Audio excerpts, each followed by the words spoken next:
My YouTube channel सरकारी भारत। दोस्तों, जैसा कि आप सभी को पता है, सीटेट के लिए नोटिफिकेशन जारी हो चुका है। CTET central teacher eligibility test 2022 के लिए, चाहे आप 2023 में ही क्यों ना दें आप अपना पेपर, लेकिन जो मैथ्स का पेपर है वो आपका हमारी वीडियो से ही मिलेगा, क्योंकि ये जो पेपर है आपका सीटेट का रियल क्वेश्चन पेपर है और रेस्पॉन्स की है, तो आप लोग समझ सकते हैं। मतलब जो सीटेट का पेपर होता है वो पेपर वेबसाइट पर जारी कर दिया जाता है। तो इसमें कुल मिलाकर 30 क्वेश्चंस होते हैं, जिसमें से मैथ्स के पेडागोगी के क्वेश्चन होते हैं, बाकी आपके मैथ्स के कैलकुलेशन बेस्ड क्वेश्चन होते हैं। तो इस पेपर के अंदर हम बात करने वाले हैं जो क्वेश्चंस आपके मैथ्स के पूछे गए थे पेडागोगी को छोड़ के, उन सभी क्वेश्चंस को मैं आपके लिए लेकर आया हूँ। क्लियर है फ्रेंड्स? तो इसमें कुल मिलाकर देखिए, ये आपकी सेक्शन आईडी वगैरह सब कुछ लिखा हुआ है। तो ये रियल क्वेश्चन पेपर है और ऐसे 20 क्वेश्चंस पेपर हुए थे जो कि लेवल 1 यानी कि प्राइमरी फर्स्ट टू फिफ्थ के लिए। तो प्राइमरी लेवल के लिए जो प्राथमिक कक्षाओं के लिए होता है आपका पहला पेपर, वो आपका पेपर हुआ था और उसके क्वेश्चन जो भी थे वो मैं आपके लिए लेकर आया हूँ। तो ये सभी के सभी रियल क्वेश्चन पेपर हैं। अगर आप इनसे तैयारी करते हैं तो आप 100% आप अपना स्कोर अच्छा कर पाओगे। 30 में से मैं आपको 100% बता रहा हूँ, 30 में से आप कम से कम 28-29 मार्क्स आपके आएंगे, अगर आप in previous year question papers को भी लगा लेंगे तो।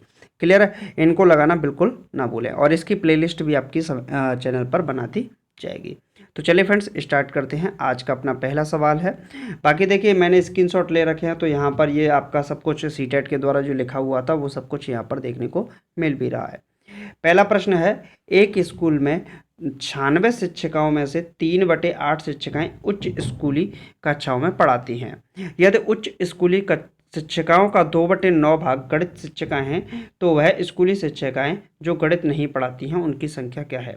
देखिए, कुल मिलाकर 96 आपकी टीचर्स हैं, उनमें से मतलब जो फीमेल टीचर्स हैं उनमें से 3/8 टीचर्स हैं जो कि आपकी क्या पढ़ाती हैं, उच्च क्लासों में, उच्च कक्षाओं में पढ़ाती हैं। तो इसको कैंसिल आउट करोगे तो 12 बार जाएगा, 12×8 = 96। तो 12 का 3 से गुणा करोगे तो 12×3 = 24, 12×3 = 36। तो अगर हम टोटल की बात करें तो टोटल कितनी है यहाँ पर? 96 शिक्षिकाएँ थी, जिसमें से उच्च कक्षाओं में कितनी पढ़ाती हैं? तो 3/8 यानी कि 36 ऐसी शिक्षिकाएँ हैं जो उच्च कक्षाओं में पढ़ाती हैं। यदि उच्च स्कूली शिक्षिकाओं का 2/9 भाग गणित पढ़ाती हैं, तो यानी कि 36 का 2/9 भाग आपका क्या पढ़ाती हैं? मैथ्स पढ़ाती हैं। तो 9 से कैंसिल करेंगे, 9 चौके 36 और 4 का 2 से गुणा करेंगे तो 4 दूनी 8। 8 ऐसी शिक्षिकाएँ हैं जो आपकी मैथ पढ़ाती हैं। टोटल शिक्षिकाएँ कितनी हैं? 36 हैं जो उच्च कक्षाओं में पढ़ाती हैं, उनमें से 8 आपकी मैथ पढ़ाती हैं। तो जो मैथ नहीं पढ़ाती हैं वो कितनी है? तो 36 में से आप 8 को माइनस कर देंगे, तो 36 में से 8 माइनस करेंगे तो कितना बचेगा? 36 माइनस का 8, यानी कि आपका जो आंसर आएगा वो 28 होगा।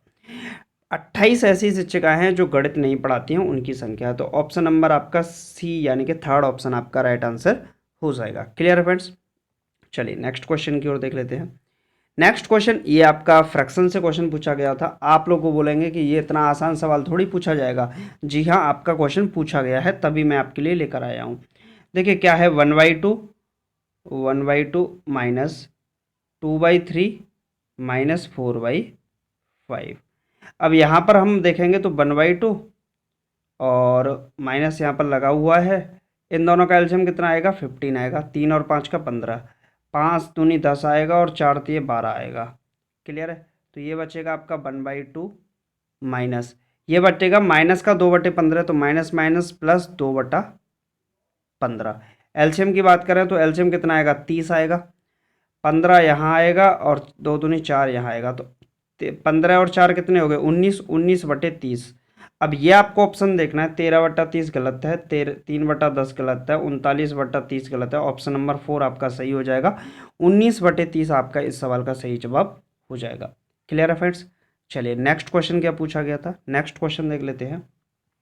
संख्या 4782 और 32,170 में 7 के अंकित मूल्यों के बीच अंतर क्या है, ये आपको पूछा गया है।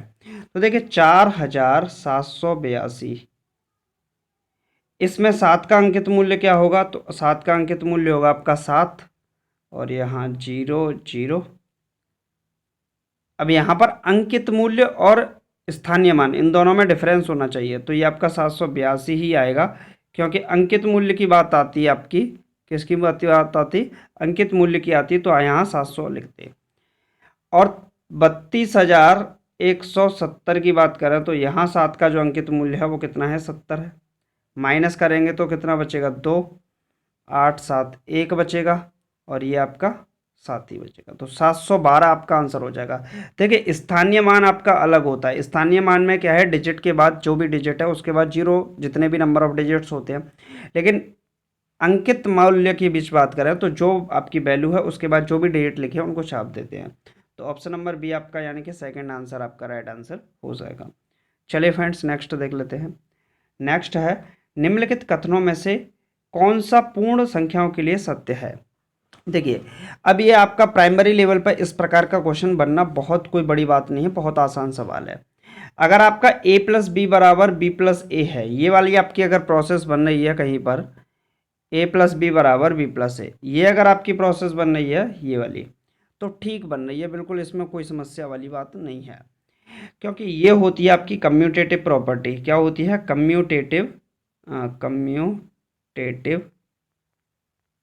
प्रॉपर्टी होती है। इसको बोलते हैं हम क्रम विनिमय नियम भी कहते हैं। कौन सी है ये, क्रम विनिमय। ए प्लस बी अगर बी प्लस ए के बराबर है तो क्रम विनिमय नियम या कम्यूटेटिव प्रॉपर्टी इसको कहा जाता है।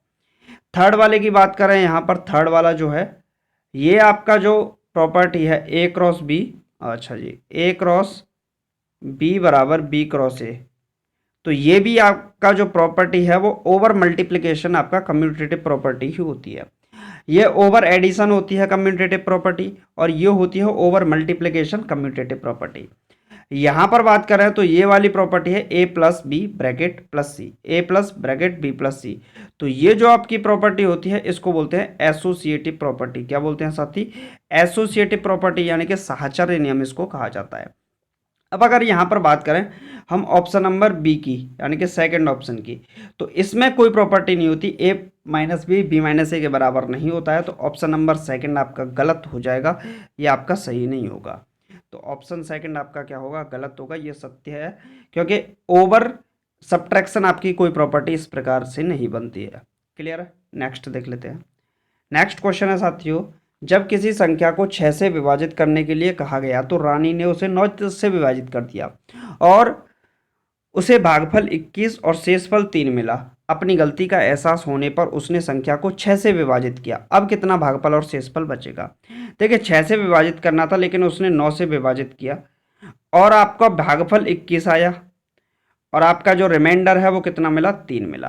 क्लियर है, तो आपका जो डिविडेंड है जिसमें आपने भाग लगाया है वो क्या हो जाएगा, तो ये आपका दोनों का मल्टीप्लाई करेंगे, 9 का 21 से, 9 गुणे 21 प्लस का 3, तो 9 और 9 दूनी 18 प्लस का 3, तो ये हो जाएगा 192।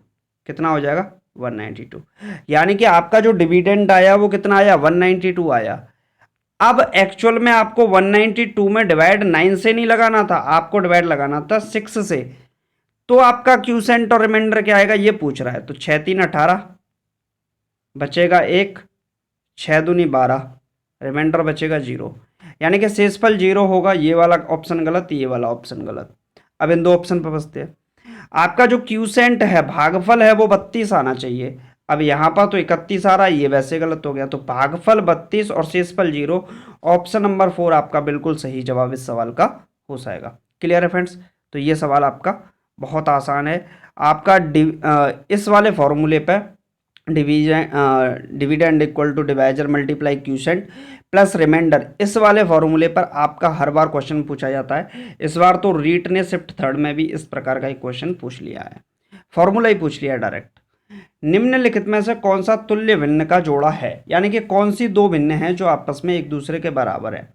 देखिए 2/3 और 3/2 आपको लगता है किसी भी स्थिति में बराबर हो सकते हैं, ये तो वैसे ही देखने में नहीं लग रहा है, क्योंकि यहाँ पर न्यूमरेटर डिनोमिनेटर को देखेंगे तो आपस में इंटरचेंज है, एक दूसरे का उल्टा है, तो ये तो वैसे ही गलत हो गया देखना पर ही, यहाँ पर आपको दिमाग ही नहीं लगाना। 1/2 और 3/8 इसको देखते हैं, तो 1/2 का मतलब होता है 0.5। क्लियर है, और 3/8 का मतलब होगा 0.8324 और 8 पंजे 8 सत्ते 56, तो 0.37 के करीब, तो ये भी आपका इक्वल नहीं हो सकता, ये भी तुल्य भिन्न नहीं बन सकती। तीसरा ऑप्शन है आपका 3/4 और 3/7, इसको थोड़ा सा समझिएगा। 3/7 और 3/4, तो इसमें अगर हम देखते हैं तो इसका डिवाइड लगाने की कोशिश करते हैं तो 0.4 से 4 सत्ते 28, 4 पंजे 20, ऐसे बनेगा 0.75 के करीब। दूसरा आपका जो है वो 3/7 है, तो 0.7 चौके 28 और 7 दूनी 14.2, तो ये भी गलत हो गया, ये भी आपका बराबर नहीं हो सकता। क्लियर है। अब इसमें आगे बोला है 1/4 और 3/4, तो 1/4 का मतलब हो गया 0.25, ये नहीं हो सकता, और 0.75 इसका मतलब हो गया 3/5 का, तो ये भी नहीं है। अब आपको बताना है निम्नलिखित में से तुल्य भिन्न का जोड़ा है कौन सा हो सकता है। चलिए भाई लगाइए आंसर। 1 मिनट।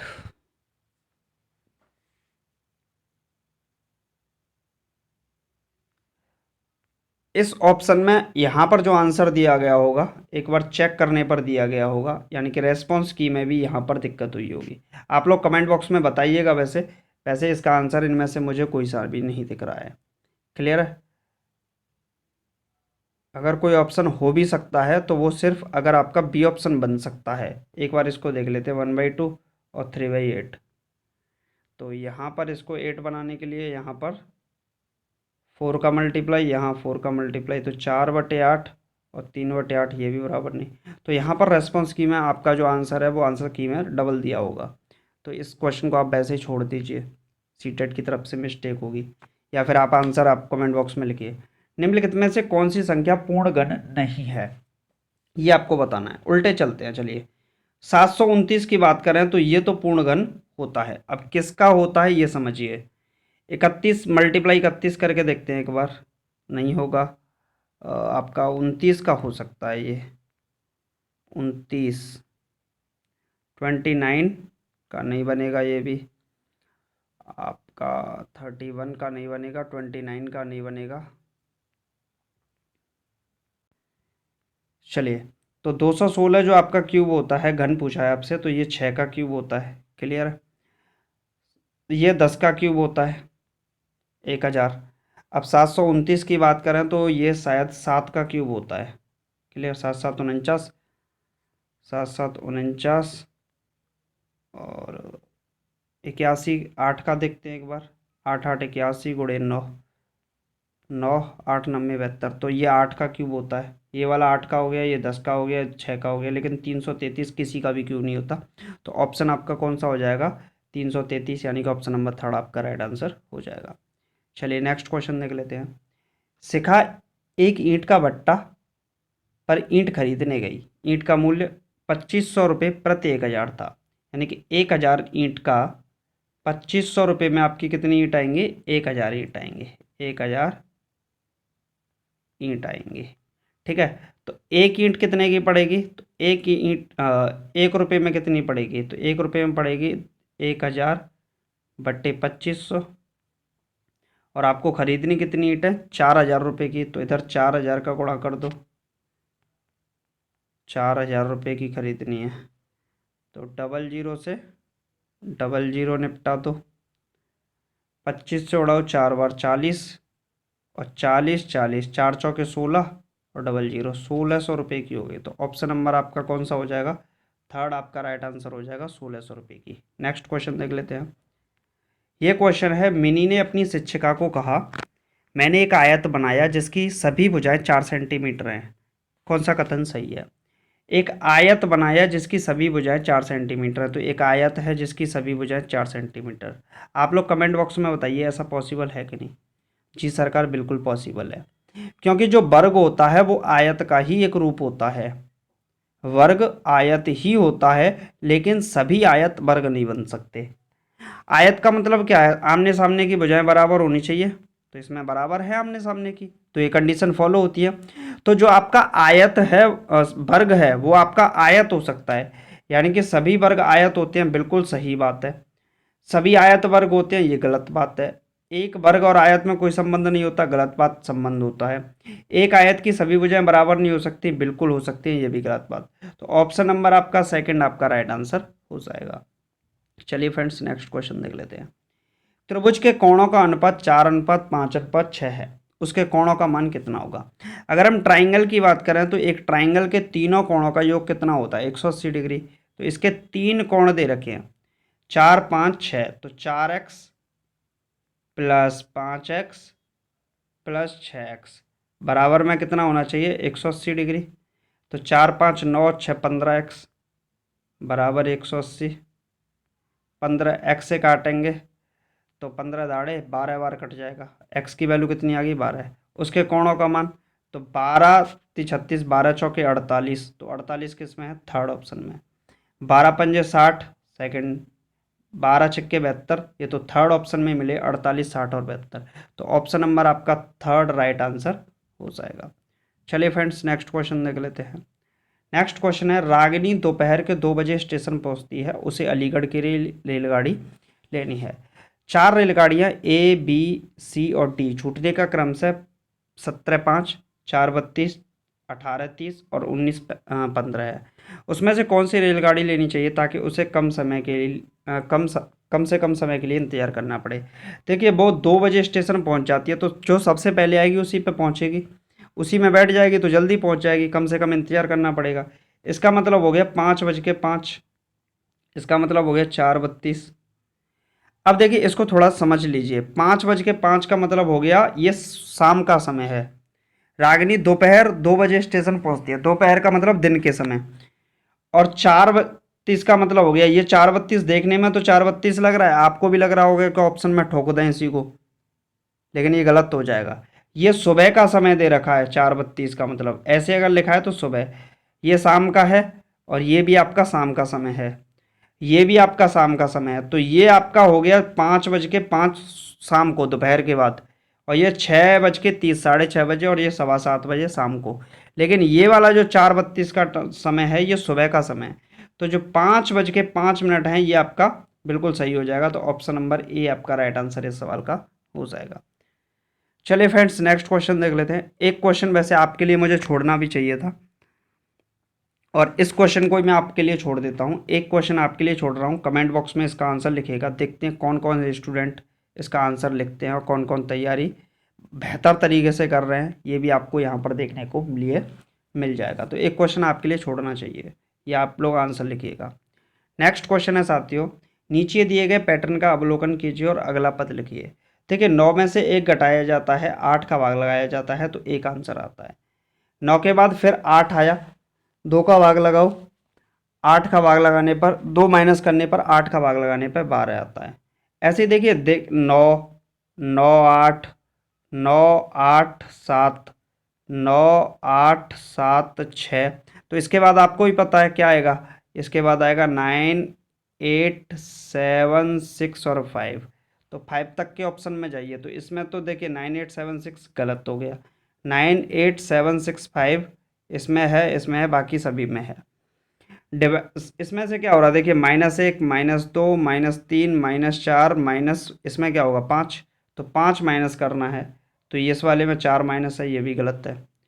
अब आपको यहाँ पर देखिए 8 का डिवाइड लग रहा है, तो सब में 8 का लग रहा है, कोई दिक्कत नहीं। आंसर में देखिए 1, 1, 2, 1, 2, 3, 1, 2, 3, 4। तो अब की बार क्या आएगा 1, 2, 3, 4, 5। तो यहाँ तक 6 तक है, ये 1, 2, 3, 4, 5, 6, ये भी गलत हो गया। तो ऑप्शन नंबर ए आपका राइट आंसर हो जाएगा 1, 2, 3, 4, 5। क्लियर है फ्रेंड्स? तो यहाँ तक ही थे आज की वीडियो में, सिर्फ इतना ही।